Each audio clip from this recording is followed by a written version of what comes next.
Buenas noches a todos, bienvenidos a nuestra nueva charla del ciclo de oncología del Grupo de Interés en Medicina Interna de la Universidad Nacional. En esta ocasión nos acompañan Daniel Quintero, Samuel Rojas y Julián David Alvis con el tema de cáncer colorectal. Esperamos que lo disfruten y recuerden que estas charlas son subidas al canal.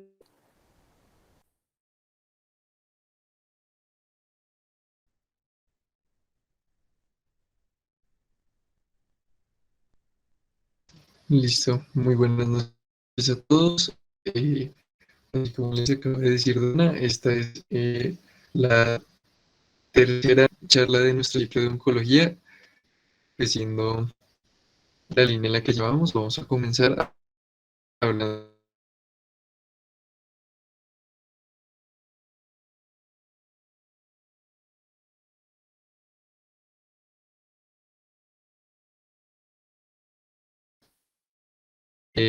Cómo lo vamos a diagnosticar, cómo se tamiza y el tratamiento. Bueno, en primera instancia, vamos a hacer una breve introducción para saber más o menos qué es el cáncer, debido a que esto va a ser de gran relevancia en el caso del cáncer colorectal y pues también de gran relevancia para otros tipos de cáncer. En primera instancia, el cáncer pues va a ser una afección que puede darse en cualquier parte del organismo. No importa el tipo de célula, no importa la parte de los organismos que estamos hablando, y se caracterizará porque tiene una rápida multiplicación celular y esta multiplicación celular no es de la misma velocidad en todos los organismos, en todos los tejidos, pero debido a que es de una velocidad considerablemente veloz, pero para la redundancia, considerablemente rápida, le puede generar en muchos de los cánceres, no en todos, la capacidad de generar una diseminación a otros órganos o otros tejidos que no son en el lugar de origen del cáncer. Y eso se considera o se denomina metástasis. En sí el cáncer hoy en día o en la sociedad actual es de una gran relevancia, no solo en Colombia, sino a nivel mundial, debido a que es una de las enfermedades crónicas que más defunciones genera en el mundo, con aproximadamente cerca de 10 millones de personas que lo padecen o que sufren o que mueren anualmente por este. Siguiente, por favor. En sí es importante también considerar por qué o cómo se genera el cáncer.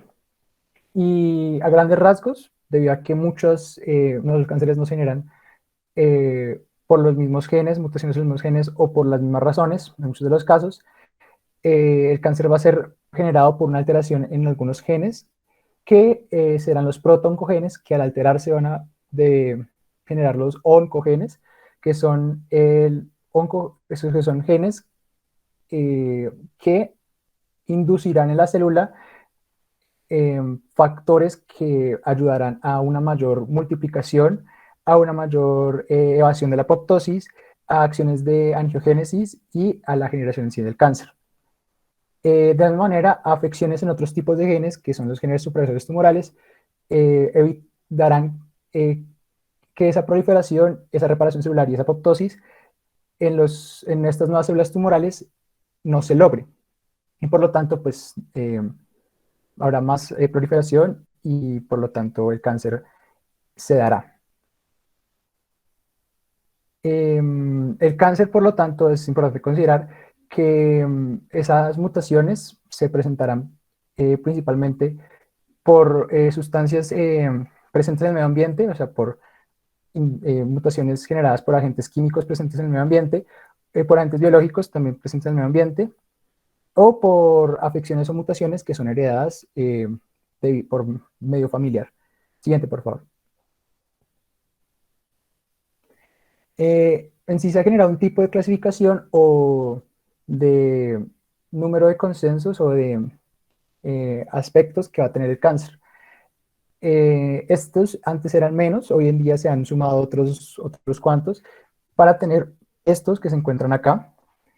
Y en sí el cáncer se va a considerar que tiene la capacidad de como vemos acá, evadir la supresión, evadir las supresores del crecimiento que se encuentran en el ciclo celular, evitar la destrucción inmune, tiene una adquisición de inmortalidad replicativa, puede dar una inflamación promovida por el mismo tumor, por estas mismas células, tiene una invasión metástasis, como ya lo describimos antes, va a inducir la angiogénesis y presentará mutación e inestabilidad genómica, evadirá la apoptosis, va a dar una desregulación energética celular que está relacionada con lo que llamamos el efecto Warburg, y presentará también una señalización proliferativa sostenida. Siguiente, por favor. Estas son una de las maneras en las que el cáncer va a generar todos estos aspectos que acabo de mencionar para en sí esta misma célula pasar de ser una célula, digamos, la propia del tejido a volverse una célula cancerosa. Entonces hay una sobreexpresión de proteínas antiapoptóticas y una baja expresión de proteínas antiapoptóticas del grupo 2 y 3 en relación a las del grupo 1. También hay una sobreexpresión de los IAPs y una reducción de la expresión de las caspasas, que son las encargadas de la regulación del ciclo celular, que está relacionada con expresión o las mutaciones de algunos genes supresores tumorales. De la misma manera, hay defectos en mutaciones del P53, que como ya sabemos, es un gen que está relacionado con el ciclo celular y con la regulación de este ciclo celular para la proliferación celular. Y también hay alteración en las vías de señalización por receptores. Entonces, por ejemplo, hay unos genes que se mutan y van a estar relacionados con algunas vías de señalización, como por ejemplo es el caso de RAS, en el caso del mismo cáncer colorectal, o AKT en algunos otros cánceres. Siguiente, por favor. Y pues, por último, para esta breve introducción, es importante considerar que muchos de los cánceres que vemos nosotros son de gran relevancia debido a que estos generan metástasis y pueden invadir otros órganos. No es el caso de unos cuantos cánceres, como es el caso de algunos cánceres neuronales, pero es de gran importancia considerar que, y como lo vamos a ver más adelante, el caso del cáncer colorectal sí genera metástasis. Siguiente.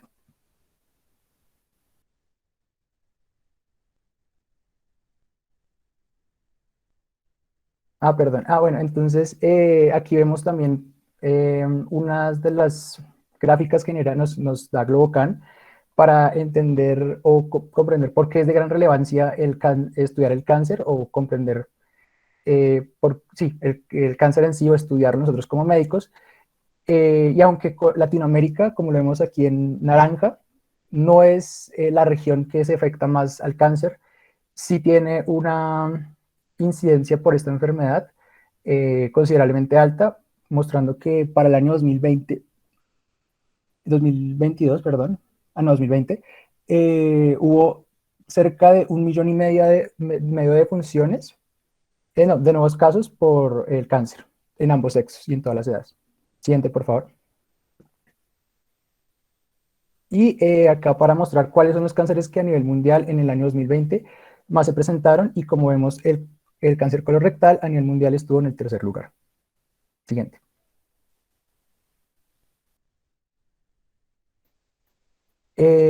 Aquí es para mencionar brevemente y ya dar paso a mis compañeros, que usualmente, o pues yo lo que me acuerdo, lo que nos enseñan los profesores es que el caso del cáncer colorectal suele ser un cáncer que se presenta sobre todo en partes del hemisferio norte, como es el caso de Estados Unidos o algunos países como Suecia y Finlandia, que son países, digamos así, sí, nórdicos o que tienen una dieta distinta a la nuestra. Pero buscando o investigando un poco en Locan, lo que se ve es que Estados Unidos, después o con la llegada del nuevo milenio en 2000, ha bajado mucho su incidencia, y Colombia, al contrario de lo que uno, digamos, escucha a los profesores o pensaría, ha subido su incidencia en cuanto a presencia del cáncer colorectal por cada 100.000 personas. Siguiente, por favor. Y pues de la misma manera, debido también a, digamos, desigualdades o una brecha económica social, Estados Unidos, a la misma vez que baja su incidencia, ha bajado su mortalidad, y Colombia, a la misma vez que ha subido su incidencia, ha aumentado su mortalidad. Entonces, el cáncer colorectal en Colombia no es un cáncer que toca por debajear o tener menos en cuenta, sino que tenemos que de alguna manera estudiarlo. Siguiente, por favor.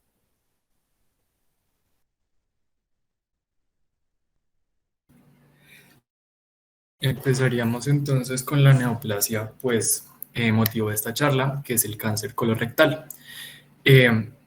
Pues realmente compromete todo lo que sería el intestino grueso, que es un término bastante genérico por el cual intentamos referirnos al ciego, colon ascendente, transverso, descendente, sigmoides, recto, y en algunas ocasiones también el canal anal. Pues claramente tienen ligeras diferencias a nivel pues, de lo que es su histología, su fisiología e incluso su anatomía. Sin embargo, pues como se ha logrado evidenciar, comparte pues muchos mecanismos fisiopatológicos y de pronóstico y tratamiento pues que amerita que lo tratemos todo como un solo evento, que es el cáncer colorectal, en el que pues también se incluyen muchas veces los tumores del canal anal. Se trata a nivel mundial pues de la principal neoplasia del sistema digestivo y ha sido uno de los modelos más importantes para estudiar el cáncer. Pues tanto en las secuencias morfológicas, por ejemplo la secuencia de adenoma-carcinoma, pero también en lo que es la genética y la biología molecular de oncogenes y supresores tumorales. Siguiente, por favor. Pues según los datos del GLOBOCAN, la incidencia del cáncer colorectal lo ubica en el 4º lugar, solo después para ambos sexos del cáncer de mama, de próstata y de pulmón. Respecto a la mortalidad, este se encuentra en 3er lugar, únicamente después de lo que sería el cáncer de mama y de pulmón. La frecuencia es más o menos igual en hombres y en mujeres, dependiendo de donde uno lo encuentre o de donde lo vea, el registro poblacional. Pero pues para términos prácticos de esta charla es ligeramente mayor en hombres, no es una diferencia tan marcada como lo es en otras neoplasias, por ejemplo el cáncer de estómago, pero sí es un poco más incidente en hombres, lo cual también se refleja en la mortalidad. Siguiente, por favor. Como nos ilustró el compañero Samuel, históricamente la incidencia ha sido muy desigual entre países pues, desarrollados y en vía de desarrollo. La incidencia, digamos, en estos países desarrollados ha bajado principalmente por 2 cosas. Primero, porque se está tamizando, y segundo, por la llegada de terapias pues, más novedosas y con mayor eficacia. Sin embargo, pues en los países en vía de desarrollo, que históricamente han tenido una incidencia menor y por ende una mortalidad menor, pues se ha visto que dado pues cambios en el estilo de vida, ambos indicadores pues van en ascenso. Esto debido pues a los cambios del estilo de vida, de los factores de riesgo, que ya hablaremos más adelante. Siguiente, por favor. La presentación es básicamente entre los 40 y 50 años, sobre todo 50 años en adelante. O sea, es entre los 40 y los 50 años que la incidencia del cáncer colorectal pues se va a disparar, y esto va a ser exponencial en las siguientes décadas de la vida. Se ha observado pues que tiene un componente genético y un componente ambiental bastante fuertes, y ambos están influenciando que la edad de presentación sea cada vez más temprana en este cáncer. Si bien se ha reducido pues la incidencia gracias a la tamización en los mayores de 50 años, pues esta ha aumentado en los menores de 50 años, que si no tienen otros factores de riesgo, pues no van a ser objeto de programas de detección temprana.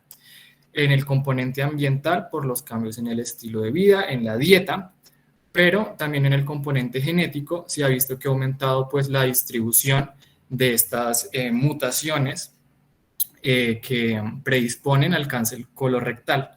por lo cual es muy importante pues no solamente limitarnos al diagnóstico, sino también buscar pues cuál es el factor fisiopatológico y en base a esto realizar un adecuado consejo genético y acompañamiento. Siguiente, por favor.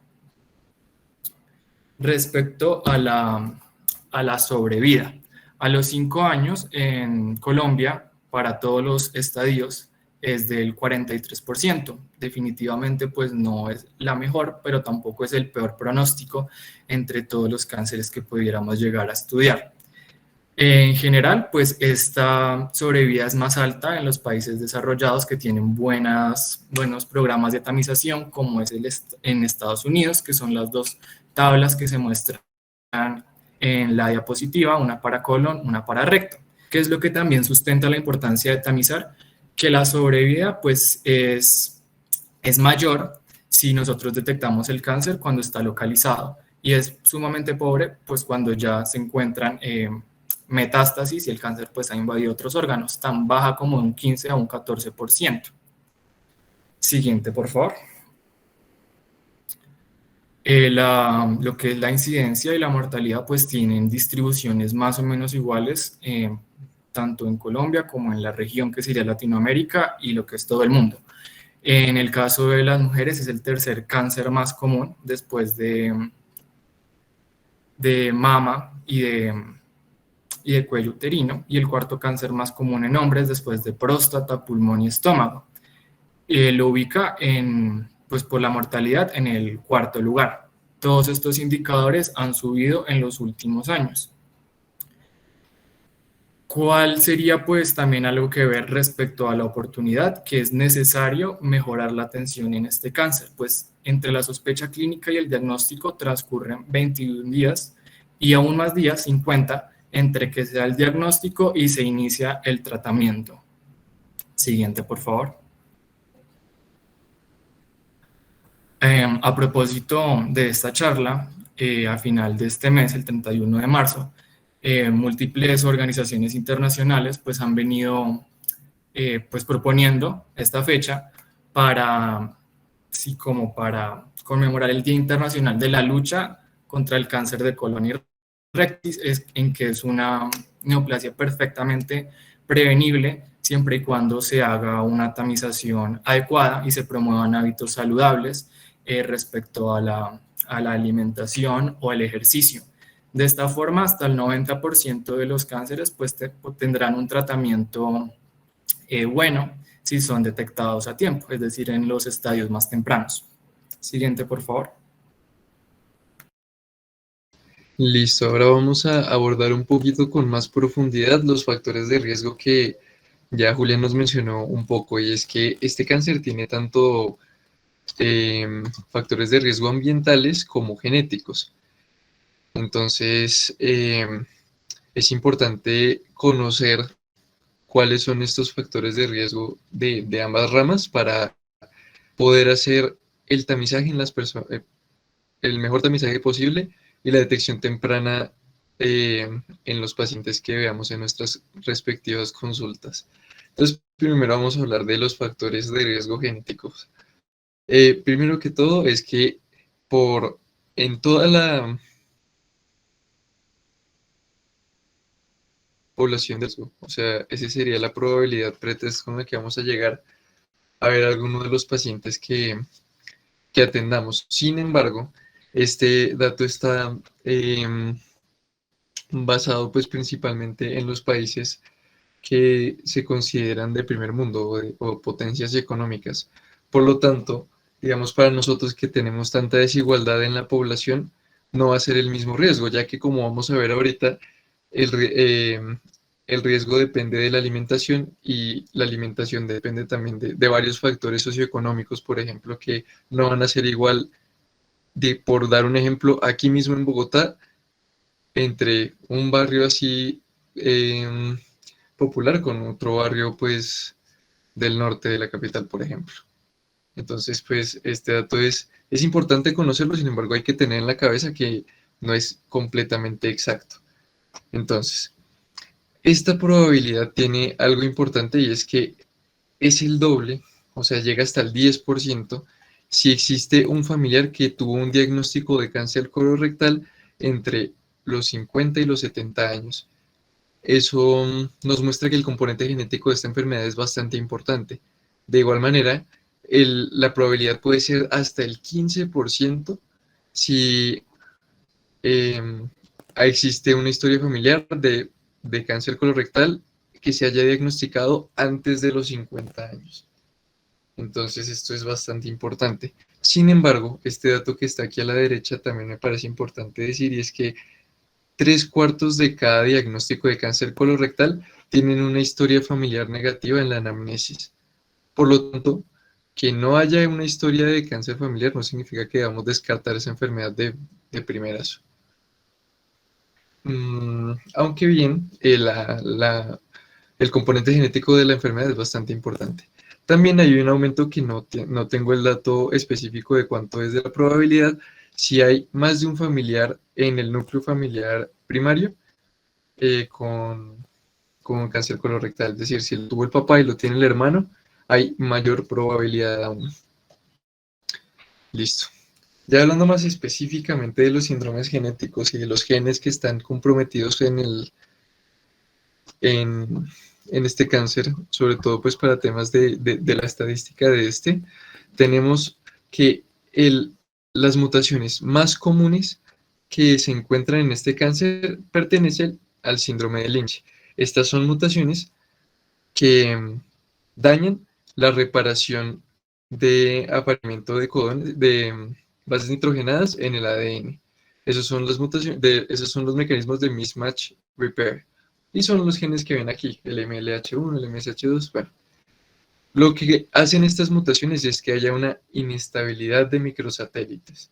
Es decir, que esa parte del genoma que son los microsatélites, pues se agranda, por así decirlo. Antes se usaban para el diagnóstico unos criterios clínicos que eran los criterios de Amsterdam y Bethesda. Sin embargo, ahora, teniendo en cuenta esto, se utilizan una PCR especializada que detecta esa inestabilidad de los microsatélites y pues la inmunohistoquímica para estos defectos genéticos como tal. Sin embargo, más adelante vamos a hablar del diagnóstico que se usa pues en la clínica. El segundo grupo pues de alteraciones genéticas que causan esta enfermedad o que se encuentran en esta enfermedad son las mutaciones del gen APC, que significa Adenomatous polypus coli, que es de poliposis adenomatosa del colon, pues, que altera toda la vía WNT en las células pues, del colon y del recto. Otros genes menos comunes son los que pertenecen al síndrome de Peutz-Jeghers, este MUTYH y algunas mutaciones de la COX-2, que todo esto será pues explicado con respecto a la fisiopatología en las próximas diapositivas. Y otra parte supremamente importante de los factores de riesgo de esta enfermedad son los factores ambientales. Esto es importante porque hay varios estudios que muestran que del 16 al 71% de los diagnósticos de cáncer colorectal en Europa y en Estados Unidos no tienen una carga genética tan importante, sino que se atribuye a factores ambientales. Es por esto que las recomendaciones que nosotros le vamos a dar a nuestros pacientes, sea por la razón que sea que hayan venido a nuestra consulta, van a impactar por lo menos en su probabilidad de tener este tipo de cáncer. Entonces aquí hay unos datos que son importantes aclarar. Primero, hay un mayor riesgo de aparición sin causas genéticas claras en menos de 50 años. Como prevención del cáncer, pues se deben promover las conductas que disminuyan los siguientes factores de riesgo, que les voy a mostrar ya como la estadística pues que acompaña estos datos. Entonces es importante prevenir la obesidad, el sedentarismo, el tabaquismo, el alcohol, el consumo excesivo de carne roja procesada. Entonces en esta tablita podemos ver los ORs que tienen este tipo de factores de riesgo que son completamente modificables. Entonces está un índice de masa corporal de mayor de 25. de un OR de 1.76, que es bastante importante. Entonces, es importante recalcarle a nuestros pacientes que deben mantener un índice de masa corporal menor a 25. O sea, esto es algo que se puede cambiar, que se puede intervenir en todas las consultas que veamos. Si una persona viene porque se fracturó un pie, si viene porque, no sé, le duele la cabeza, por lo que sea, hablarle de mantener un peso por debajo de un índice de masa corporal de 25 va a impactar de una muy buena manera en su vida. De igual manera, la actividad física. En este estudio muestran si sí la hace o si no la hace. Si no la hace, tiene un OR de 2.71, que también aumenta esa probabilidad de tener el cáncer colorectal, o sea, tanto de colon como de recto. Fumar. Si ninguna vez o alguna vez lo ha hecho, hizo este estudio dio 0.74, es decir, que no muestra una relación. Sin embargo, tengamos en cuenta que para esta estadística de alguna vez pudo haber sido una sola vez que haya fumado. Entonces, si una persona solamente fumó una vez en su vida, hace parte de este grupo, entonces va a aumentar las personas que no tienen ese riesgo que da el fumar para el cáncer. También está el consumo de alcohol por gramos por día. Si tiene más de 30 gramos de consumo de alcohol por día, también aumenta la probabilidad de tener este cáncer. Y la diabetes mellitus tipo 2. También se relaciona, pues, de una manera más discreta, pero también se relaciona con la aparición de este cáncer. Y este estudio deja esta conclusión, y es que se puede hacer un score, un puntaje con estos factores del estilo de vida que se encuentren. Si tiene 0 o 1, no hay mayor riesgo que con cualquier persona que no tenga ninguno de esos.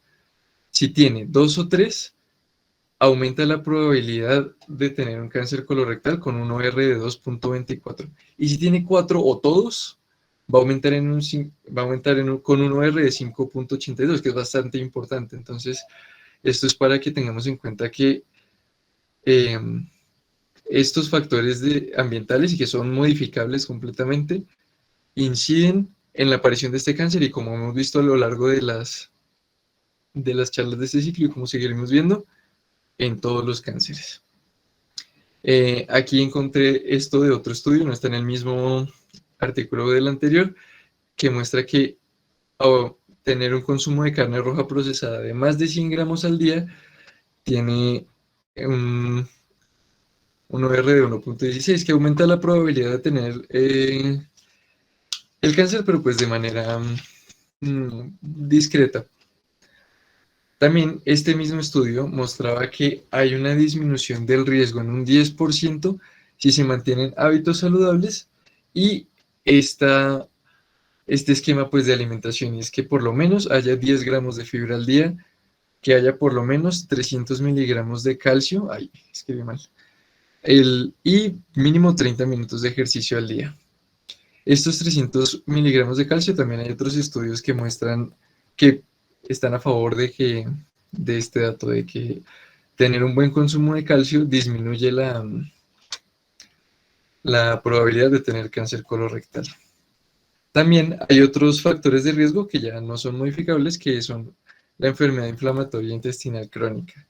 Tanto la enfermedad de Crohn como las colitis y las enfermedades pues, colorectales inflamatorias aumentan del 1 al 3.7% la probabilidad de tener cáncer colorectal. Esto porque el constante estímulo inflamatorio que tiene la mucosa colorectal lleva a que haya un recambio del epitelio seguido, pues más seguido de lo que tendría si no estuviera inflamado. Y eso pues aumenta la probabilidad de que haya una mutación y que pues se lleve toda la cadena que lleva al cáncer. Y también hay unos estudios más recientes que muestran que hay cierta incidencia de unas disbiosis de estas bacterias en específico que pueden influir en la aparición de este cáncer. Entonces, se ha visto que en un estudio del Hospital Johns Hopkins mostró que se encontraron una predominancia en la flora bacteriana de los intestinos de personas con cáncer colorectal una mayor cantidad de Fusobacterium, sobre todo de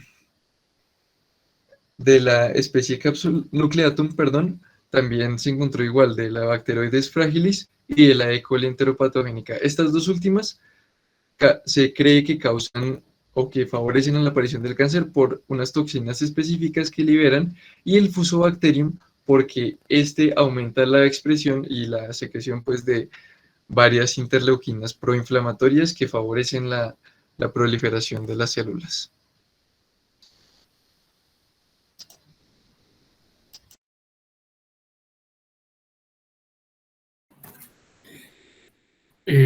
Pues vale la pena, antes de pasar también a lo que sería el diagnóstico, la tamización, el tratamiento, pues hacer énfasis en cuáles son las lesiones premalignas de esta neoplasia.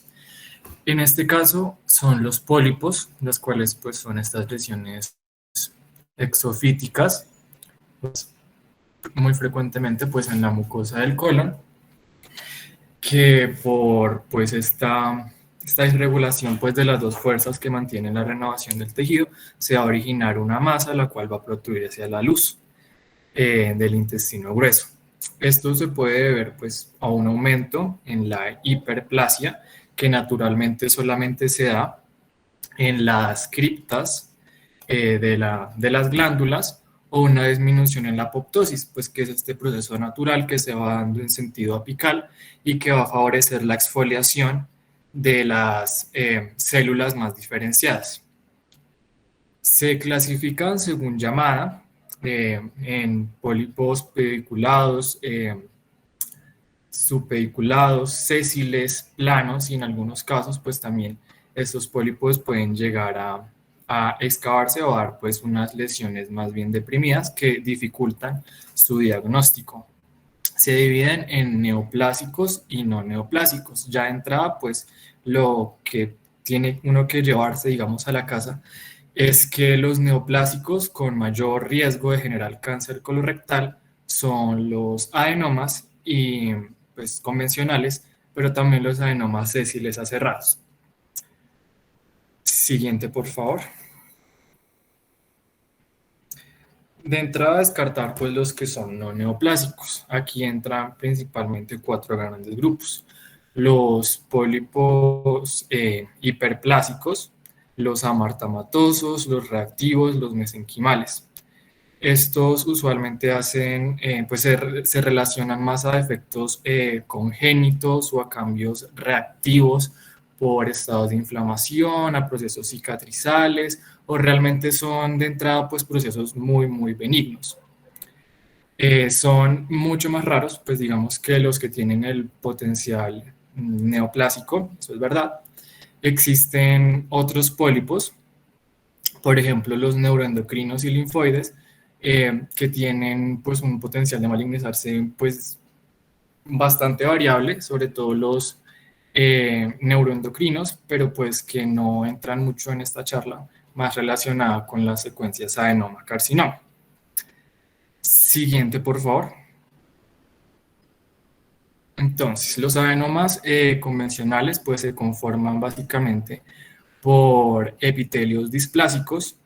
Se procede pues por su identificación en biopsia, generalmente predominan en recto y sigmoides con una presentación pediculada. Es importante hacer la graduación respecto a si se presentan con una tipia citológica y una tipia arquitectural, lo cual los va a definir en bajo y alto grado. Pues los de alto grado son claramente los que están más cercanos a desarrollar lo que sería el cáncer colorectal. Por la tipificación estructural, pues encontramos aquellos que tienen pues las estructuras tubulares, o si tienen proyecciones digitiformes, hablamos de adenomas vellosos. También pues se puede presentar que en un mismo pólipo convivan pues ambos tipos estructurales. El potencial pues maligno de estos adenomas reside pues en el grado de la displasia, en qué tan grandes son, siendo muy proclives a desarrollar el cáncer los mayores de 1 centímetro, y también un poco la morfología, siendo los vellosos los de mayor riesgo de malignizar. Siguiente, por favor. Siguiente. Uy, Perdón, puse la tecla que no era. dale.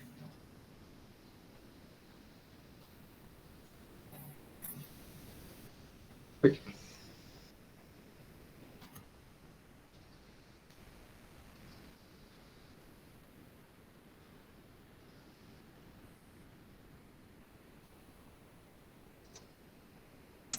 El cáncer colorectal pues también ha sido un modelo de estudio bastante interesante sobre la progresión que hay desde los tejidos normales y los cambios pues displásicos progresivos hasta entrada a los carcinomas. Estas secuencias se han evidenciado precisamente por asociaciones en estudios in vitro, principalmente, bueno, in vitro y también por evidencia en la clínica. Principalmente porque los carcinomas tempranos se encuentran frecuentemente dentro de grandes adenomas polipoides e incluso pues cuando no se encuentra esta morfología polipoide se suele atribuir a los fenómenos de evolución clonal en el cual pues las células que acumularon más mutaciones tuvieron ventajas sobre sus precursoras. Presentan la distribución similar, tanto los pólipos como el cáncer colorectal y una secuencia cronológica. La edad de presentación de los pólipos pues es aproximadamente de 5 a 10 años anterior a la edad de presentación del cáncer colorectal. Se ha corroborado en modelos animales y adicionalmente se ha visto con las estrategias de tamización que la reducción pues, de la incidencia del cáncer colorectal se relaciona a la resección de los pólipos que se hace durante estos procedimientos. La secuencia de adenoma-carcinoma pues, de Vogelstein, que es como la primera, la tradicional, empieza por mutaciones en el gen de la poliposis adenomatosa coli. Usualmente pues, se dice que las mutaciones más tardías son las mutaciones del KRAS, de algunos supresores tumorales como el P53, pérdidas de heterocigosidad en el cromosoma 18 con proteínas de SMAD y finalmente pues una catástrofe como son las mutaciones en la telomerasa, lo cual hace a las células proclives a esta inmortalidad relativa.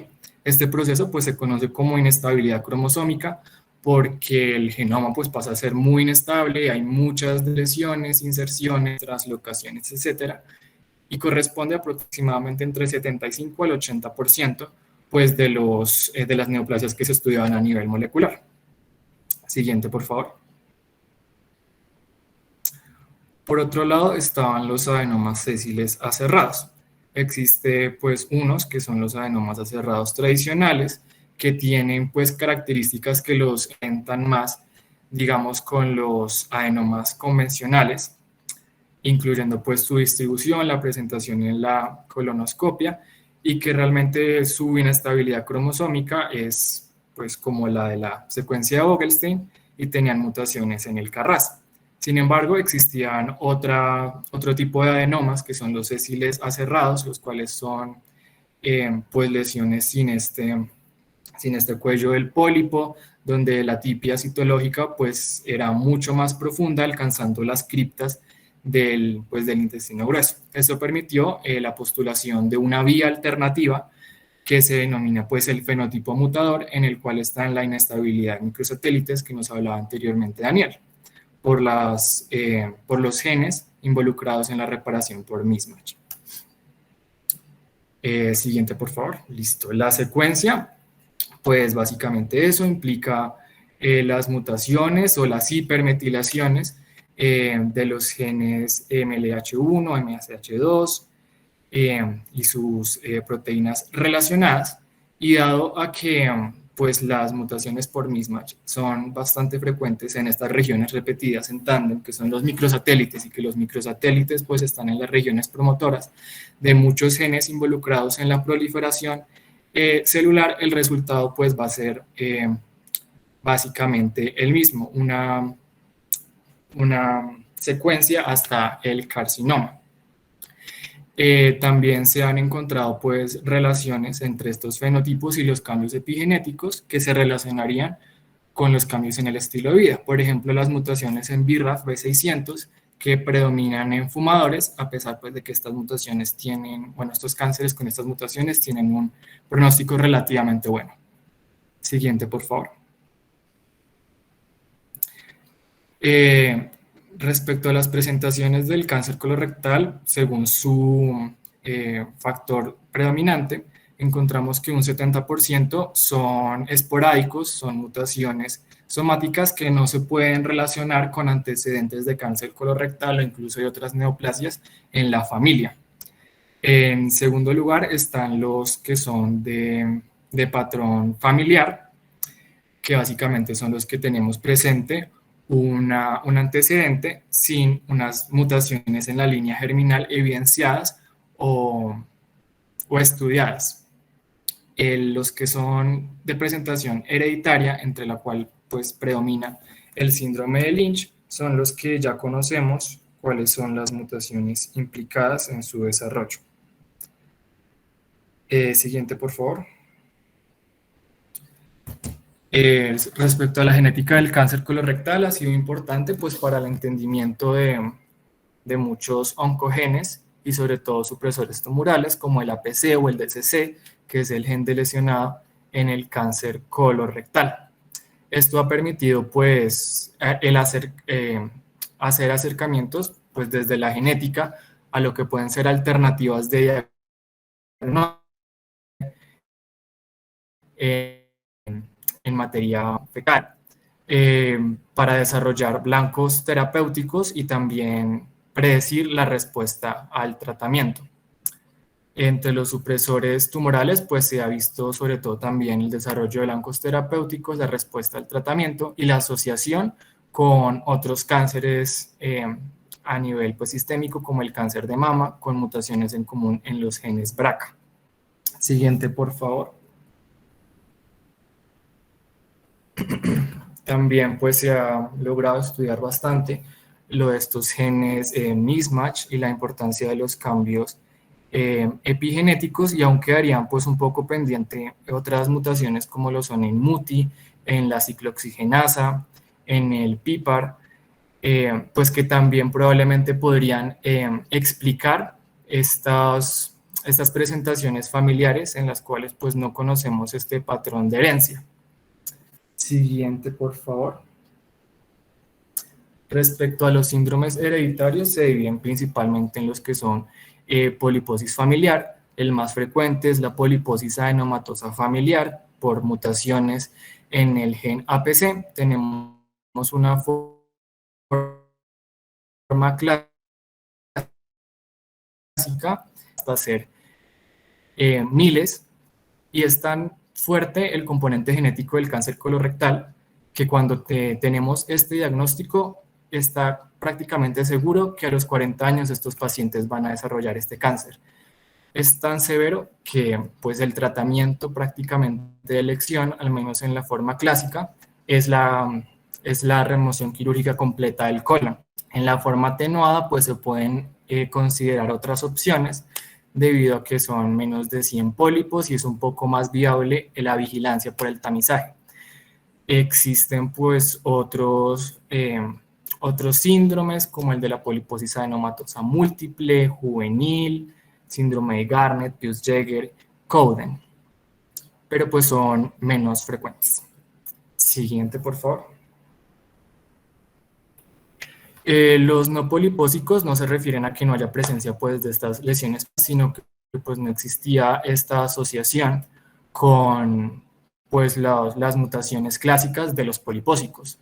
En los no polipósicos pues, predominan el síndrome de Lynch con una herencia autosómica dominante y una penetrancia incompleta, por lo cual los hace un pronóstico relativamente más favorable. Sin embargo, no siempre pues, logra relacionarse los criterios clínicos del diagnóstico con los moleculares. Cuando, por ejemplo, en ciertos casos, a pesar de que se cumplen los criterios de Amsterdam o los criterios de Bethesda, pues no se logra hacer un estudio que evidencie que hay una mutación en estos genes del mismatch. por lo cual no todo síndrome de Lynch, o sea, no todos los cánceres hereditarios no polipósicos no son síndrome de Lynch, sino que se intentan pues poner en otras clasificaciones como el síndrome de cáncer colorectal familiar tipo X. Siguiente, por favor. Quedado pues pie de toda esta carreta que acabamos de decir respecto a la clasificación molecular, pues que es muy importante, porque realmente cuando uno logra agrupar o tipificar estos cánceres según las vías metabólicas que están alteradas, pues se logra predecir en una forma pues bastante útil en la clínica cuáles van a ser los desenlaces de estos tumores y cuáles son las terapias a las cuales van a responder más. En la actualidad pues son principalmente 4, pues subtipos moleculares de consenso: el hipermutado por la inestabilidad de microsatélites, el canónico por alteraciones de la vía de Wnt-beta-catenina, principalmente mutaciones de APC, metabólicos por mutaciones del Carras o mesenquimales por una señalización aumentada del factor de crecimiento transformante beta. Siguiente, por favor. Solamente pues para cerrar, la inestabilidad de cromosomas como vía de desarrollo del cáncer es la más predominante tanto en poliposis adenomatosa familiar como en los casos esporádicos, llegando a ser hasta el 85% de los cánceres colorectales, y el porcentaje pues que nos quedaría faltando es la inestabilidad de los microsatélites. Siguiente, por favor. Listo, para ilustrar de pronto cómo sería encontrar un tipo de un paciente con esta enfermedad en la práctica de nosotros, pues planeamos un caso clínico simplemente para, como les dije, pues ilustrar el tema. Entonces, pues obviamente no les voy a decir cómo no digan el diagnóstico porque ustedes ya lo van a saber por el título de la charla. Sin embargo, la idea es que piensen en cómo pensarían ustedes si fueran el médico tratante de este caso. Entonces, llega un paciente al servicio de urgencias de 69 años, residente y procedente de Bogotá, tiene una buena red de apoyo y viene acompañado por la hija. La hija es la principal informante. La EPS es una EPS cualquiera, es contributivo. El motivo de consulta es que, lo dice la hija, veo a mi papá muy amarillo. Entonces, la enfermedad actual. Cuadro clínico insidioso, pues de 5 meses de evolución, consistente en coloración amarillenta de la piel, niega náuseas, niega vómito, niega fiebre, niega colia o coluria, ha estado en urgencias en más de 2 ocasiones. El punto con esto es, en la enfermedad actual, ¿qué es lo que vamos a decir? Si es un síndrome ictérico, pues, ¿en qué vamos a pensar? En lo más agudo primero. Entonces, pues, preguntamos si tiene náuseas, si tiene vómito, si tiene fiebre, pensando en una colecistitis. Entonces, uno, como es un médico muy juicioso, hace la revisión por sistemas y pregunta de todo tipo de sistemas que hagan abarcar el compromiso sistémico de la enfermedad que esté causando la ictericia. Entonces, uno encuentra que tiene una pérdida de peso no cuantificada. El señor solamente refiere que perdió una talla, que ya los pantalones no le quedan igual, las camisas no le quedan igual. Dicen también que tiene un dolor abdominal como leve. Usted le dice, no, ¿y le duele el abdomen? Dice, sí, me duele como de vez en cuando, como difuso, no sé en dónde, hace 1 año y medio. También refiere que no tiene la misma energía que antes, que tiene astenia, tiene dinamia, también con un mismo año de evolución, y niega otros síntomas que usted muy juiciosamente preguntó. Los antecedentes, como ya vimos en los factores de riesgo que puede tener el cáncer colorectal, es muy importante indagar muy bien en los antecedentes. Entonces, esta persona tiene diagnóstico de diabetes mellitus tipo 2, tiene dislipidemia, tiene hipertensión arterial. Para esto toma metformina, atorvastatina, no toma nada para la hipertensión arterial, y la hija dice que el viejito pues es chocho para los medicamentos, que tiene mala adherencia a los tratamientos. Nunca lo han operado de nada, no le han transfundido sangre, que usted también lo pregunta porque puede ser por ahí una causa infecciosa, la causa de la ictericia que está teniendo el paciente. Traumatológicos tampoco tiene. Tóxicos, importante. Un fumador con un IPA de 30 y tiene consumo moderado de alcohol no cuantificable, pues. Usted le pregunta si toma alcohol y dice, sí, de vez en cuando. Alérgicos no tiene. Familiares, importante. El padre murió de cáncer de colon a los 75 años. La mamá y el hermano sufren de hipertensión arterial y de diabetes. Usted va entonces con varios diagnósticos en su cabeza. Usted dice, bueno, no puede ser algo agudo, más bien debe ser algo crónico. Algo está mal en el hígado o en la vesícula o en el colédogo porque pues está amarillo el paciente, francamente, o en la sangre. Entonces usted va y lo revisa y encuentra, por supuesto, las escleras ictéricas, la mucosa oral ictérica. Abajo de la lengua usted encuentra eso amarillo. Busca en el cuello de enopatías, por si acaso, no hay. El tórax todo normal, excepto que usted encuentra que auscultando la respiración, pues hay disminución del ruido respiratorio en la base pulmonar derecha. También usted encuentra un abdomen sin indicación quirúrgica, un abdomen que no es quirúrgico. Usted le hace todo el examen así bien juicioso y encuentra el reborde hepático irregular. No hay otra masa, no hay megalias. ¿Cuál sería su plan? Entonces usted pide un perfil hepático, pues porque francamente el hígado puede estar comprometido y nos puede decir cuál es la causa de la ictericia. Pide serología de hepatitis, claro, pide ahí todas las inmunoglobulinas de todas las hepatitis, pues pensando en los factores de riesgo que tiene el señor para tener hepatitis, y pide un cuadro hemático. Y lo que encuentra es una bilirrubina total de 7.3, o sea, está aumentadísima a expensas de la directa. Entonces usted dice, bueno, es más probable que el problema esté en las células del hígado. Encuentra las AST y ALT bien aumentadas. También todo el panel de inmunoglobulinas para todas las hepatitis lo encuentra negativo. Y también otro hallazgo importante, usted en el cuadro hemático todo normal, excepto encuentra una hemoglobina de 11. Entonces usted dice, bueno, voy a buscar cuál podría ser una causa estructural pues de la ictericia, porque pues por simplemente estos exámenes es difícil ver la etiología.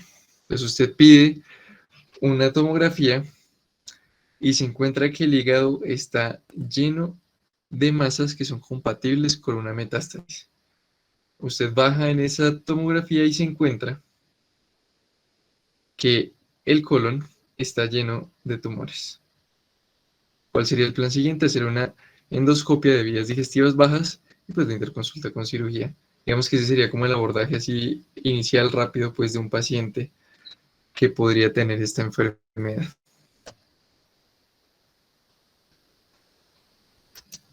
Bueno, entonces para complementar más o menos, en sí el cuadro clínico puede ser variado, el cuadro clínico del cáncer colorectal puede ser variado y dependerá sobre todo de la localización del tumor.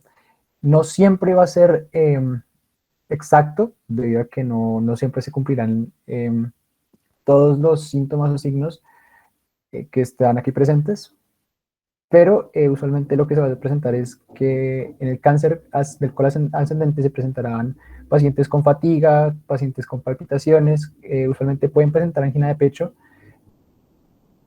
aunque no es un hallazgo de los más comunes.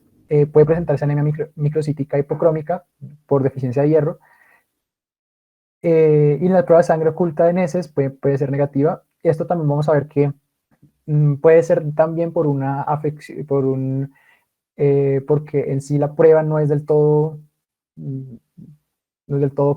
concreta y no nos determina del todo si estás presentando un sangrado rectal o no. Y en el caso del cáncer del colon descendente, lo más incidente, lo que más se presenta son hematoquesia, tenesmo y reducción del diámetro de las heces. Siguiente, por favor. En sí, para el diagnóstico, lo que se suele presentar son patrones de invasión y expansión distintos, y estos son los que van a presentar la sintomatología. Hay que considerar que usualmente en los cánceres, y también es el caso del cáncer colorectal, la sintomatología no suele ser inmediata, no suele ser en los primeros instantes después del cáncer, sino como vimos también en el caso clínico, se suele generar meses después o incluso años después de que se genere el cáncer. Entonces, por lo tanto, lo que vamos a ver ya va a ser afecciones generadas por expansión o diseminada del cáncer. Y una de las formas más considerables o que más se presenta en el caso del cáncer colorectal va a ser el forma de anillo de servilleta, y se va a presentar, sobre todo, es el más comúnmente visto en el cáncer colorectal del colon izquierdo. Se producirá también constipación, diarrea y obstrucción intestinal, y en casos de colon izquierdo lo que se va a ver, y como ya lo mencioné, va a ser heces de tipo acintada, que van a ser dicientes de que hay una obstrucción intestinal. De la misma manera, el caso del cáncer de colon izquierdo ha mostrado un mejor pronóstico, sobre todo por el avance en las técnicas quirúrgicas que son para el tratamiento. Siguiente, por favor. Ok, entonces, como ya lo mencionó mi compañero, en el caso clínico, la prueba por excelencia para el diagnóstico del cáncer de colon o cáncer colorectal es la colonoscopia. Y esta va a ayudar a determinar si hay una masa en el colon. No siempre, pues como ya vimos, no siempre van a ser cánceres, pueden ser pólipos, puede presentarse divertículos, pero determinará cuál es la razón de, digamos, estos síntomas o signos que está presentando el paciente. Hay que tener cuidado porque hay ciertos pacientes donde este tipo de examen diagnóstico presenta unas contraindicaciones, sobre todo en pacientes que presentan dificultad de coagulación.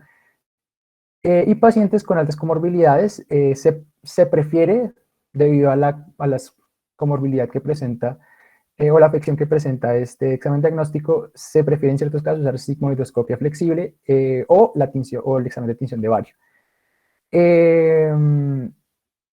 Debido a también que el examen de colonoscopia no es del todo, o sea, genera un costo para el sistema de salud, está en debate si lo mejor en ciertos casos es usar tomografías computarizadas por encima de los exámenes de tinción de bario y la sigmoidoscopia.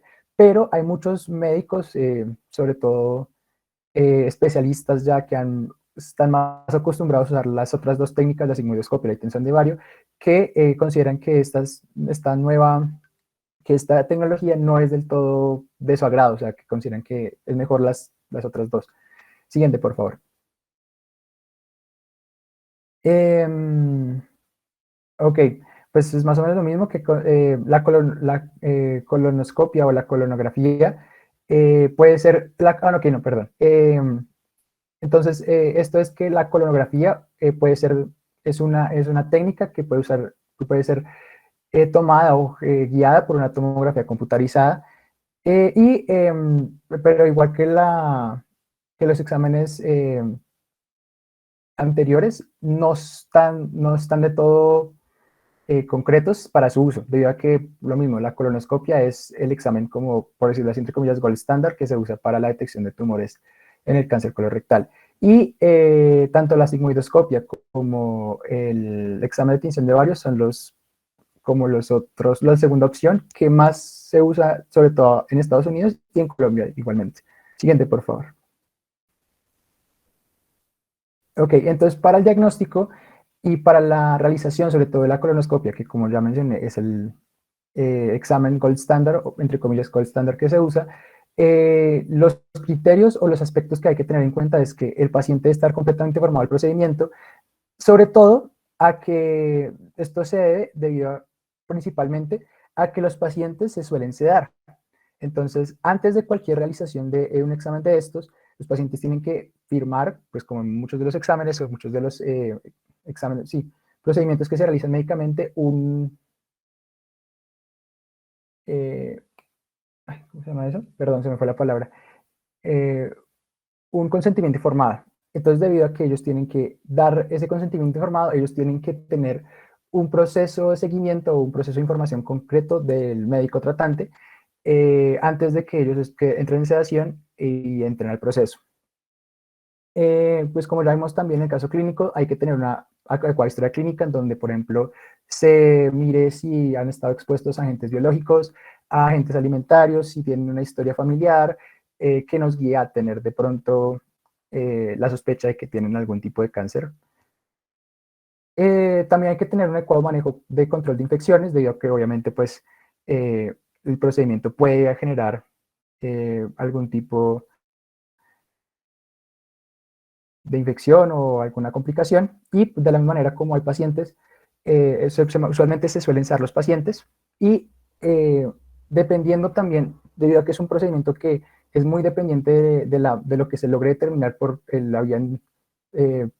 video, la calidad del endoscopio, si es una calidad de un endoscopio mucho más reciente, o sea, tendrá una mayor probabilidad de determinación del diagnóstico. Siguiente, por favor. Ok, entonces una pregunta que puede surgir es ¿qué pasa o qué se puede hacer en el caso de que no se haga una colonoscopia o que no se pueda hacer? Usualmente, o que salga mal la colonoscopia, usualmente lo que se sugiere es que debido a la fiabilidad que tiene el procedimiento es intentar repetirlo, pero en casos como ya vimos en donde no se puede hacer, digamos porque no está disponible o por costos, debido a que la colonoscopia no es un examen del todo asequible económicamente, se puede hacer una colonografía por tomografía computarizada o un enema de bario. Estos dos últimos también se pueden hacer si la colonoscopia no se puede realizar o igualmente no salió exitosa. Sí, siguiente, por favor. Creo que ahí es animado, ok. Entonces esto es más que todo para ilustrar que aunque hay casos, aunque digamos todo parece que está en orden, por decirlo así, puede ser que encontremos una pequeña masa o una masa en donde histológicamente no es del todo tranquilo o es bello como lo que podríamos idear. Entonces, el diagnóstico no es en sí una acción o algo macro solo por la colonoscopia, sino que las biopsias son de gran importancia y pues la histología nos va a determinar ese diagnóstico, como ya lo había dicho mi compañero David. Siguiente, por favor. Bueno, entonces después de todo lo que sería la biopsia y ya después de terminar la biopsia, de analizarlo por parte de patología, esto va a entrar a algo que es una clasificación, que es la clasificación TMN o TNM, creo que lo puse invertido, pero es la clasificación TMN, que es usada para determinar el pronóstico del cáncer y cómo este se puede tratar. Y usualmente esta clasificación lo que va a determinar es cómo está el cáncer en el órgano, en el tejido regional, cómo está con relación a los ganglios linfáticos regionales y cómo está este cáncer con relación a otros órganos que hacen parte del organismo. Se van a clasificar estas partes de la clasificación, valga la redundancia, por medio de examen físico, imágenes, la endoscopia, la exploración quirúrgica y la exploración quirúrgica. Sí. Siguiente, por favor. Antes de adentrarnos en lo que es la clasificación, hay que tener en cuenta que la clasificación lo que hace es que toma las partes del colon el colon y lo divide en 8 partes.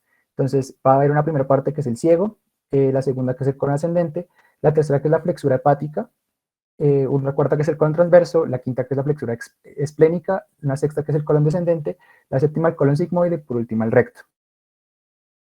Siguiente, por favor. Entonces, lo que va a hacer es que a cada una de estas partes lo que lo va a determinar es cuáles son los ganglios que en primera instancia se van a ver más relacionados con una diseminación tumoral. Entonces, para el ciego se presentará una diseminación sobre todo los ganglios ileocólicos y los ganglios cólicos derechos. Para el caso de la segunda región, que es el colon ascendente, presentará sobre todo diseminación a ganglios ileocólicos, cólicos derechos y los cólicos medios. Para la tercera región, que es la flexura hepática, presentará diseminación a los ganglios cólicos derechos y cólicos medios. Y para la cuarta región, que es el colon transverso, habrá diseminación sobre todo a los cólicos medios, cólicos derechos, cólicos izquierdos y mesentéricos inferiores. Siguiente. En el caso de la flexura esplénica, que es la quinta región, presentará una diseminación a cólicos medios, cólicos izquierdos, mesentéricos inferiores. La sexta región, que es el colon descendente, presentará diseminación a cólicos medios, mesentéricos inferiores. La séptima región, que es el colon sigmoide, a los ganglios sigmoideos, los cólicos izquierdos, el rectal superior, y la última región, que es el recto, a rectales superiores, medios e inferiores, mesentéricos inferiores y los ganglios ilíacos internos. Siguiente. Bueno, esto es para también considerar que no toda la diseminación va a ser a los ganglios, sino que también hay una diseminación importante que va a ser por vía hematógena y sobre todo va a ser hacia el hígado, como vemos en el caso clínico puede haber una diseminación al hígado por medio de la vía porta.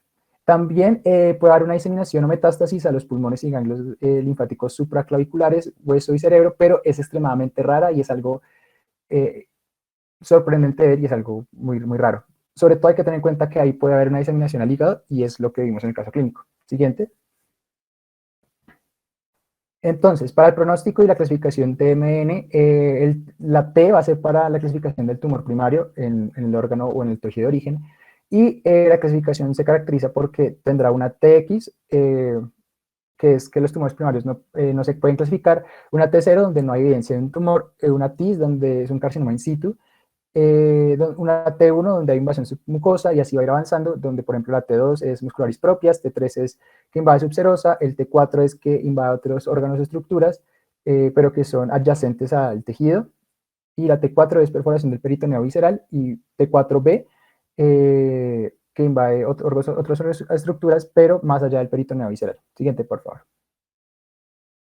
La N, pues como ya les mencioné, está relacionada con la diseminación a ganglios linfáticos regionales y dependiendo pues de la región o donde se localice el tumor, va a cumplir cada uno de estos criterios, está relacionado con cada uno de estos criterios. N0, pues no hay metástasis en ganglios linfáticos regionales. N1 es que hay metástasis de 1 a 3 ganglios linfáticos regionales.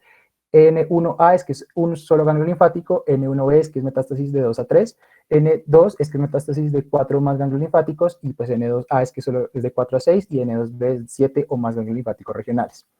Siguiente, por favor. Y por último, pues el criterio M, que es la metástasis distal, donde M0 pues no hay metástasis distal, M1 es metástasis distal, y se divide en M1A, donde es metástasis confinada a un órgano, M1B, metástasis a más de un órgano, y M1C, metástasis al peritoneo con o sin relación de otros órganos.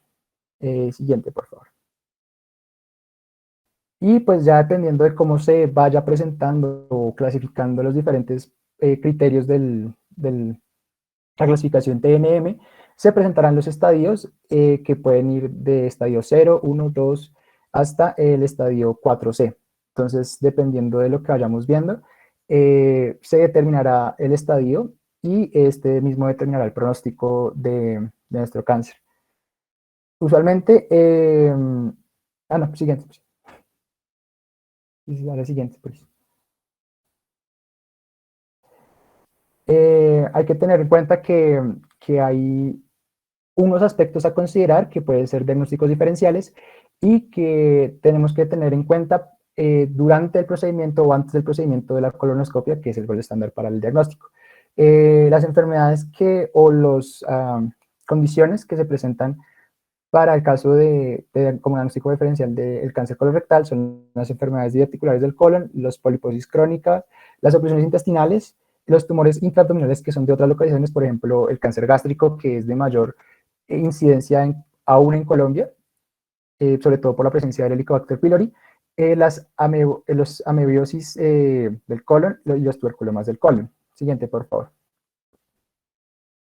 Entre una de las condiciones que más genera, digamos, para nosotros como médicos, en el caso de diagnóstico diferencial con el cáncer colorectal, es la enfermedad diverticular del colon, sobre todo porque está a generar una sangrado, que es, digamos, es también uno de los síntomas que se va a generar cáncer de colon, y la enfermedad diverticular se va a caracterizar porque hay una protrusión de la mucosa que se presenta en puntos débiles de la pared muscular,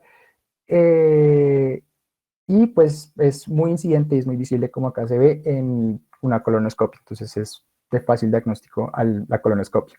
Siguiente, por favor. Otra que pues ya la mencionó mi compañero David, van a ser los pólipos, y pues unos van a ser los pólipos benignos, otros pueden ser malignos e incluso pueden llegar a ser cáncer, pero hay unos pólipos que debido a su prominencia en tejido, pueden generar una protección de la luz y pueden generar ese mismo tipo de estreñimiento o de heces acintadas que son característicos o similares al cáncer. Pueden ulcerarse, pueden también sangrar y, como ya le dije, pueden obstruir el colon. Se ha demostrado, como la ley unos pólipos o una relación de los pólipos con el cáncer que se suele relacionar en un 5% con esa condición de cáncer colorectal. Siguiente, por favor. Y pues ya casi por último, en el caso del tamizaje, este tamizaje se hace sobre todo, son pruebas que se realizan sobre todo en individuos que en el momento se consideran sanos, pero y que son asintomáticos, pero que tienen ciertos criterios, que cumplen con ciertos criterios para poder llegar a presentar cáncer colorectal. Sobre todo se hace en hombres o mujeres que son superiores a la edad de 50 años. Siguiente, por favor. Entonces, los exámenes que se realizan sobre todo para el tamizaje son la sangre oculta en materia fecal y la colonoscopia, pero está con un intervalo de tiempo que usualmente es de 10 años entre cada una.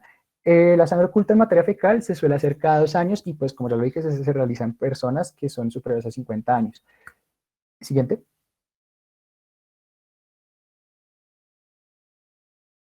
Ok, hay un aspecto ahí a considerar y es que algunos doctores, incluso creo que la misma sociedad colombiana, considera que el máximo de edad para realizar algunos exámenes como la colonoscopia de la sangre oculta en materia fecal son los 75 años de edad. Siguiente, por favor.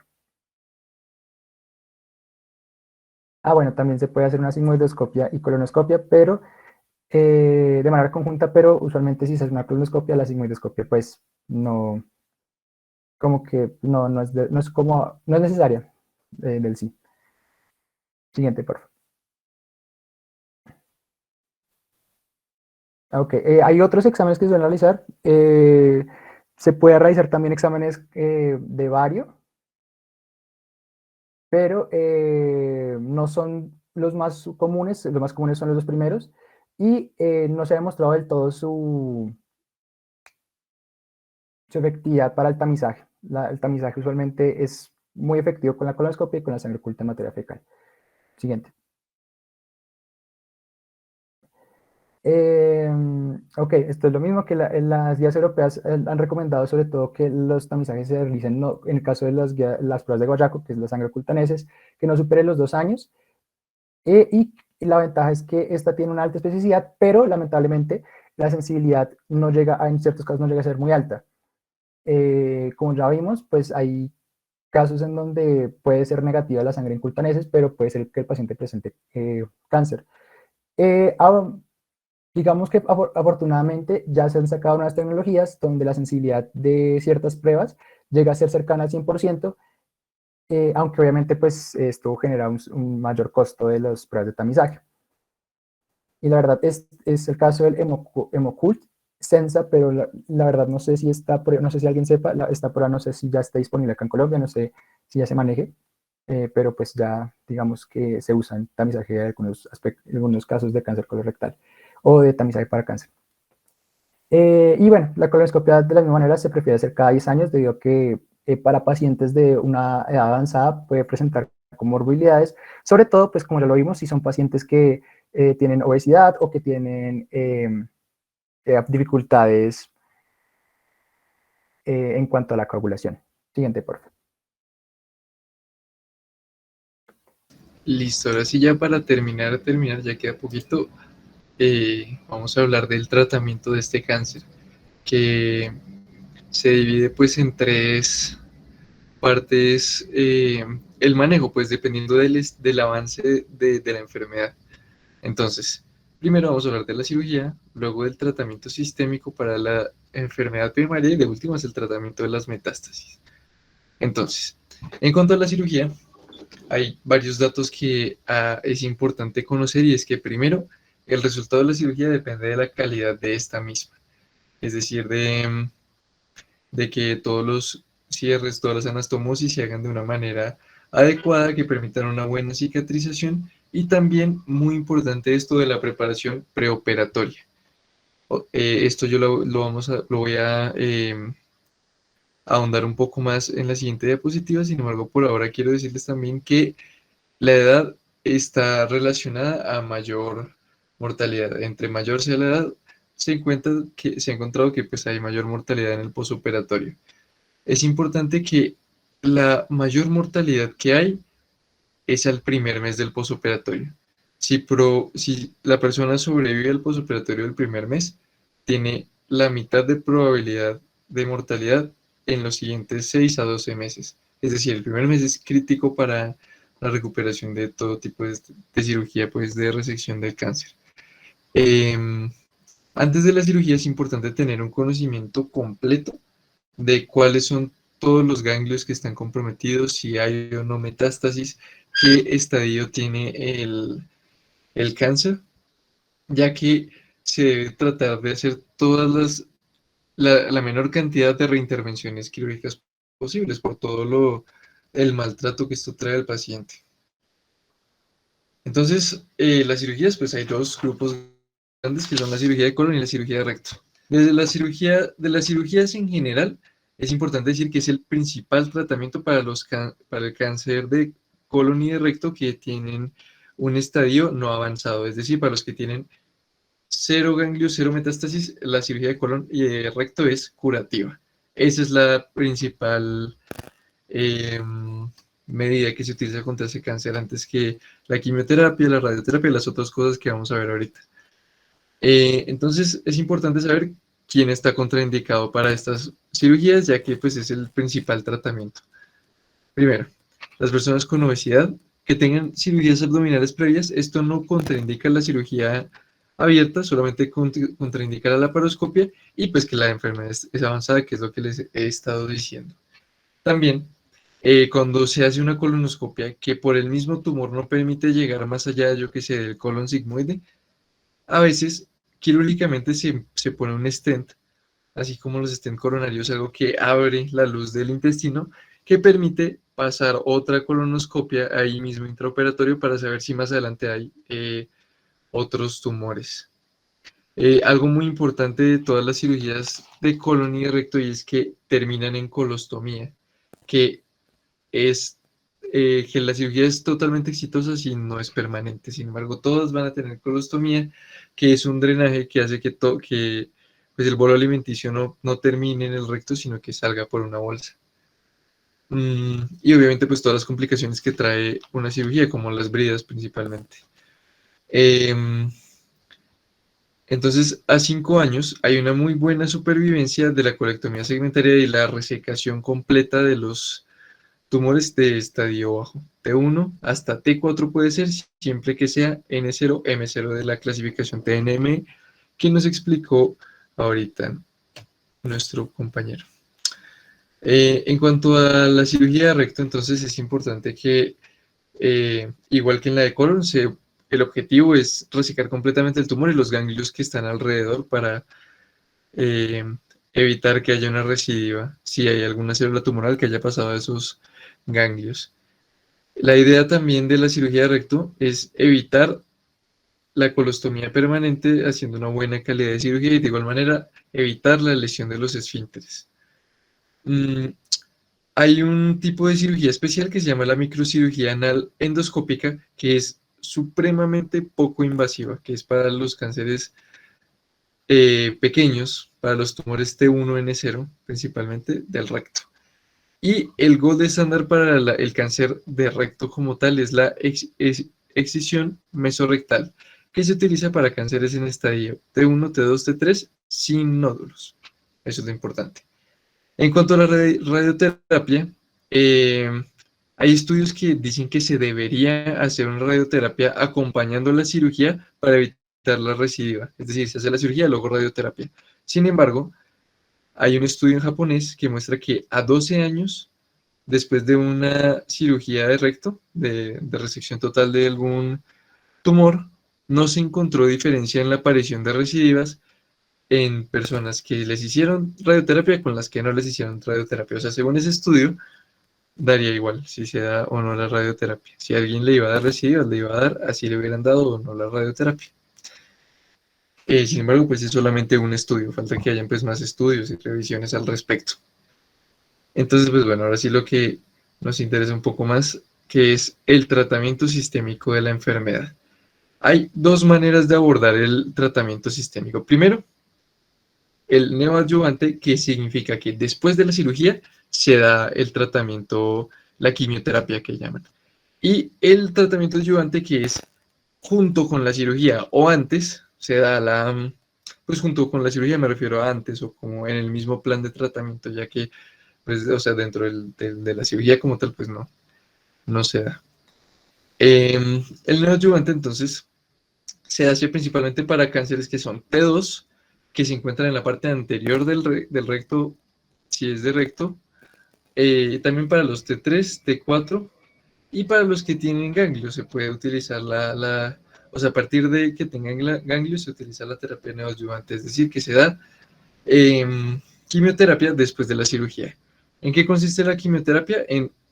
Bueno, quimio y radioterapia. Se da radioterapia localizada pues en el colon o en el recto, dependiendo de dónde haya estado el cáncer, de curso corto, con este medicamento que es el 5-fluorouracilo.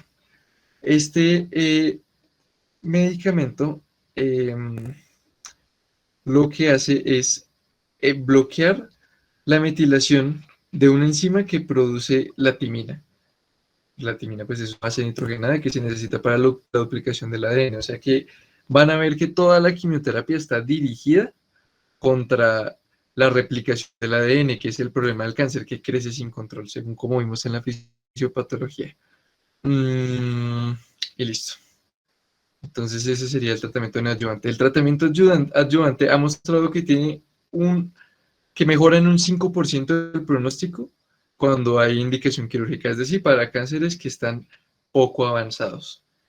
Entonces, para este tipo de tratamientos antes de la cirugía, se utiliza igualmente el 5-fluorouracilo y el oxiplatino. El oxiplatino es un citotóxico que mata las células. No está bien dilucidado el mecanismo de acción, sin embargo, hace sinergia con el 5-fluorouracilo y mejora pues su función. También los estudios han mostrado que, o bueno, no han mostrado que las terapias dirigidas, que ya vamos a hablar de ellas, mejoren el pronóstico en tratamientos para cánceres poco avanzados. Ahora sí, ¿qué pasa con los cánceres que están más avanzados, que ya tienen enfermedad metastásica? Entonces, para estos, aparte de la cirugía del tumor primario, vamos a dar diferentes tratamientos. El principal grupo es la combinación de quimioterapia. Eso sería una quimioterapia neoadyuvante, o sea, después de la cirugía. Hay dos protocolos de quimioterapia. El protocolo FOLFOX, que tiene el mismo 5-fluorouracilo, que en este protocolo se puede cambiar por capecitabina, sin embargo, no se recomienda porque es mucho más tóxica para la persona. A esto se le suma la leucovarina, que lo que hace es mejorar la penetrancia del otro medicamento a las células tumorales, y la oxiplatina, que ya la conocimos.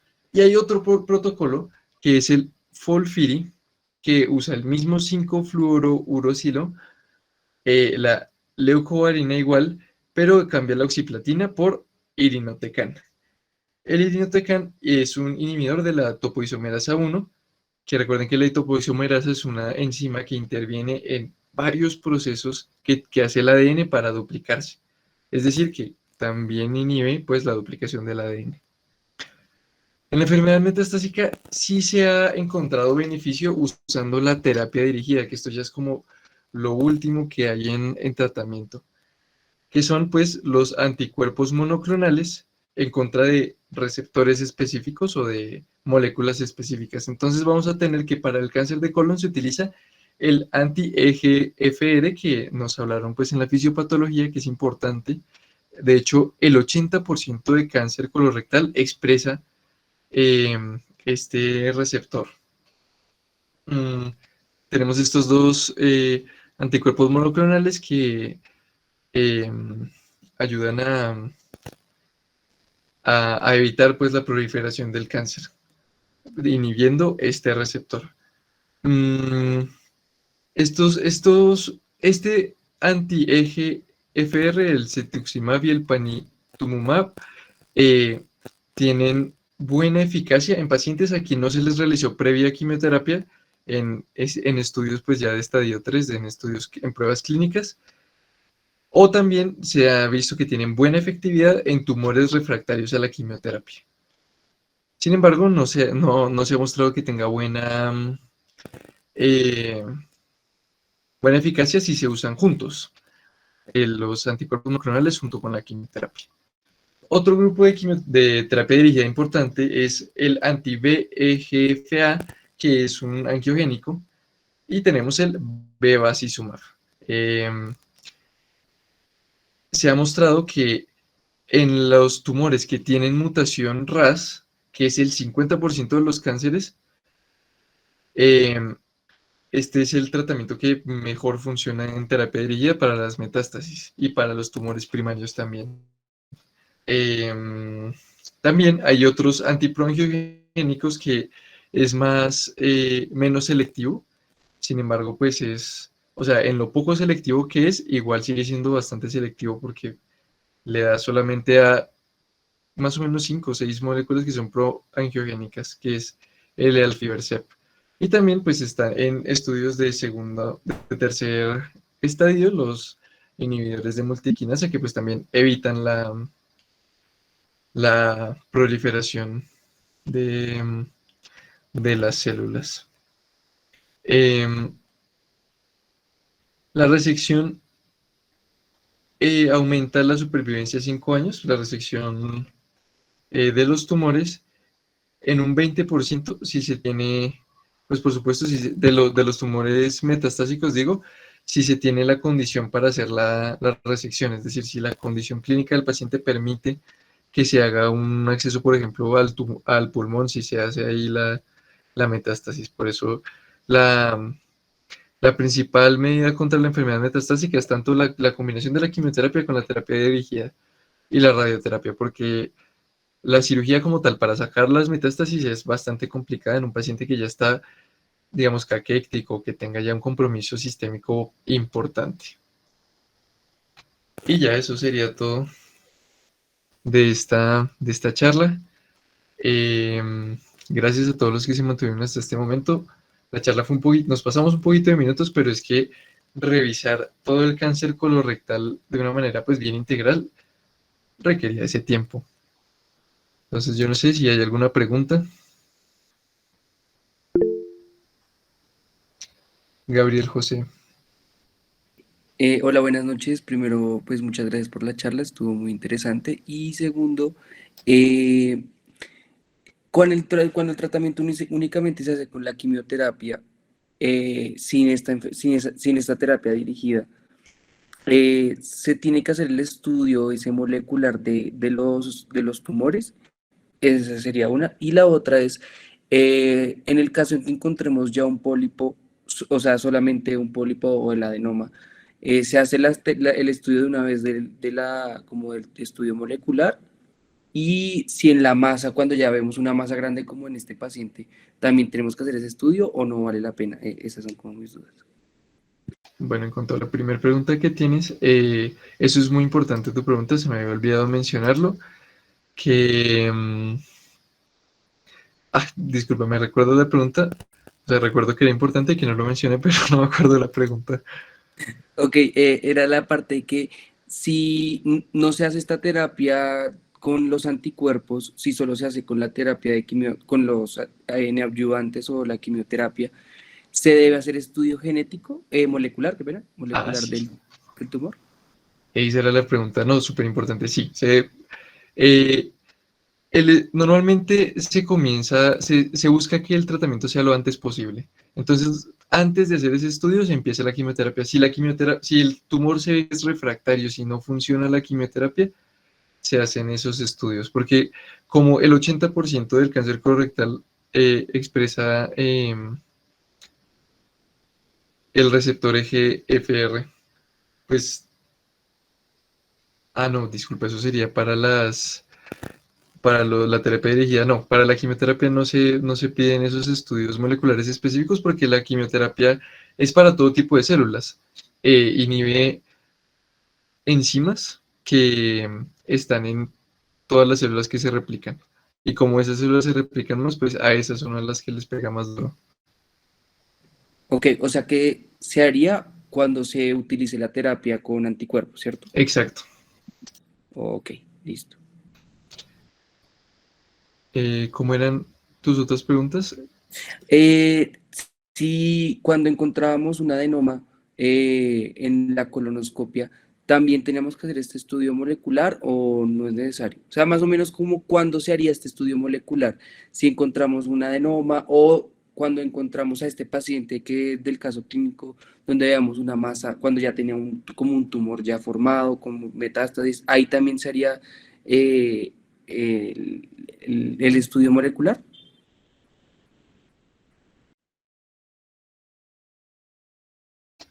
Las indicaciones del estudio molecular, por lo general, son bastante poquitas. Se hacen eh, principalmente cuando el tumor es refractario a los tratamientos que se están dando, porque o sea, el tratamiento es como cuando uno da una antibiótico-terapia empírica. O sea, sean cosas que uno cree que funciona por la epidemiología de la enfermedad, y si no funciona, ahí sí se mira, bueno, en algo nos estamos equivocando y ahí sí hay que ver específicamente cómo deberíamos abordar ese tratamiento. Y hay una cosa importante, es que cuando se encuentra una masa, siempre se le hace biopsia. Ok, listo, perfecto. Y ya la última pregunta que tenía es, la enfermedad, bueno, la diverticulitis, ¿tiene alguna predisposición o un factor de riesgo para presentar para hacer cáncer colorectal? Discúlpame, se me cortó, creo que fue mi internet. ¿Me podrías repetir, por favor?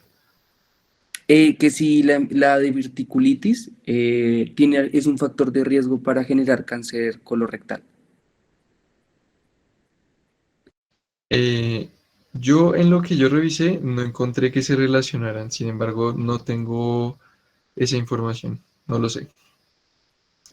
Listo, muchas gracias. Listo, aquí hay una Dani, te pregunta. preguntan en el chat. Ah, bueno, ¿ya estás viendo? Sí, sí, estoy, mira. Dale. Manuel pregunta, muy buenas charla muchachos, gracias. En caso de encontrar pólipos, ¿está indicado el seguimiento con colonoscopia? Sí, en la parte del misaje, em, pues bueno, dijimos que eh, se debe, se hace, bueno, se encuentra el pólipo, ¿no? Se encuentra, digamos, por endoscopia. Digamos que una persona, uno le hace la sangre oculta en heces, sale positiva, se le hace la endoscopia, se encuentra un pólipo, el pólipo se le toma la biopsia y se determina el estadio del cáncer. Una vez se determina el estadio del cáncer, se debe hacer la cirugía lo antes posible, ya que es el único tratamiento curativo. Y si es solo un pólipo y es em, T1, o sea, no está tan mal diferenciado, está apenas ahí iniciando, se quitan los ganglios de alrededor y en 10 años se debe volver a hacer otra colonoscopia, si es de estadio bajito.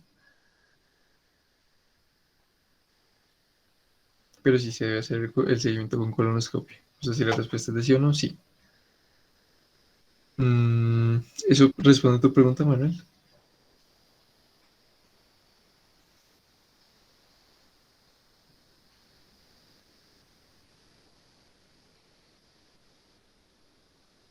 Listo.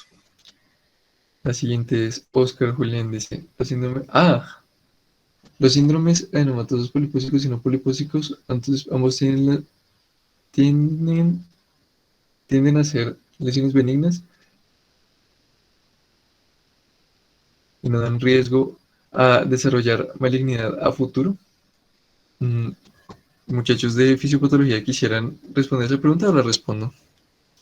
En realidad, pues, es como lo contrario. Al principio, pues, hablé como de los pólipos no neoplásicos, que son los que uno suele hablar. Son lesiones benignas y que incluso muchas veces una vez se hace como la biopsia, pues no ameritan un seguimiento. Con los síndromes polipósicos y no polipósicos, en realidad pues son los que incrementan considerable el riesgo de hacer la malignidad, pues porque están alterados los genes de ambas secuencias. En el caso de los no polipósicos, la de los sesiles aserrados con los genes del mismatch, y en el caso de los polipósicos, pues están los genes APC, el MUT y el PTEN, que pues serían los de la secuencia tradicional. Pero realmente todos esos síndromes que hablamos el día, pues en esta presentación, aumentan la probabilidad de desarrollar pues el cáncer colorectal y en general otras neoplasias, por ejemplo, síndrome de Peutz-Jeghers o el de Garner-Turcot con osteomas, con el sistema nervioso central. Entonces, realmente, pues, generalmente, incluso esos pólipos con esas mutaciones que se detecten son línea germinal, da pies para que uno haga el estudio genético completo y pues descarte o vigile otras neoplasias en otros sistemas. No sé si responde eso también a la pregunta. Gracias, Julián. Muy buena respuesta. Aún miren aquí, Oscar Julián Velasco dice que no hay asociación de diverticulitis con cáncer colorectal por ahora. Que hay resultados poco conclusivos. Muchas gracias por ese dato. Bueno, muchachos, si no hay más preguntas.